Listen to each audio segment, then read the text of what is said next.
السلام عليكم ورحمة الله وبركاته. هاي ستيفن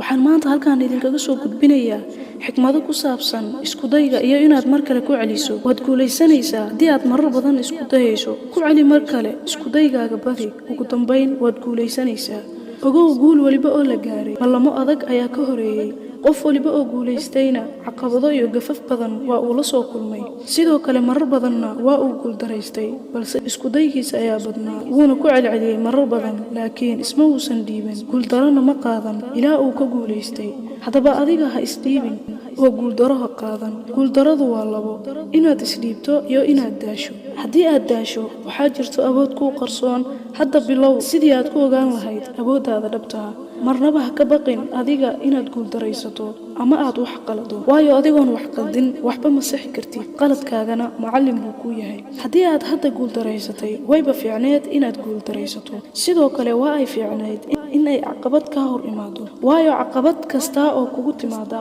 waxay ku tilmaamaysaa wadadii aad ku guuleysan lahayd haddii aad rabto inaad guuleysato waa inaad u dhabar adeegtaa guul darada iyo caqabadaha ka hor imaanaya adiga ma ogid dhanka ay guushu ka xigto sidaa darteed waxaad ku qasban tahay inaad dhinac waliba ka raadiso markii aad cagta saarto wadadii guusha ha iloobin guul darana in ay imaan karto hana ka niyad jabin in aad mar kale ku celiso xitaa haddii aad guul daraysatay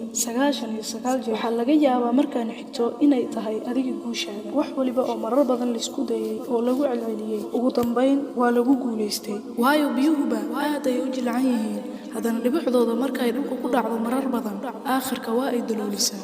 dadka aan niyad jabin oo isku dayga badanna aakhirkii waa kuwa guuleysta ogow bilowga waa meesha ugu adag haddii aadba mar bilowday waxaa tahay qof adag gabagabaduna waa fudayd waadna dhammaystiri kartaa waadna ku guuleysan kartaa ha ka caajisina isku day inaad mar kale ku celiso ogowna hal maalin laguma dhisin Rome caasimadda waddanka Italiya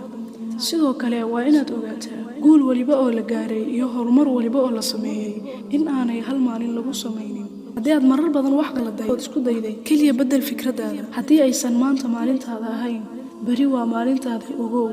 una diyaar garow maalinta bari ah sidii aad hadafkaaga ku gaari lahayd ugu dambeyn ha ka niyad jabin hadafkaaga hana ka daalin in aad marar badan isku daydo in aad mar kale ku celiso ugu dambeyn waad guuleysanaysaa والسلام عليكم ورحمة الله تعالى وبركاته.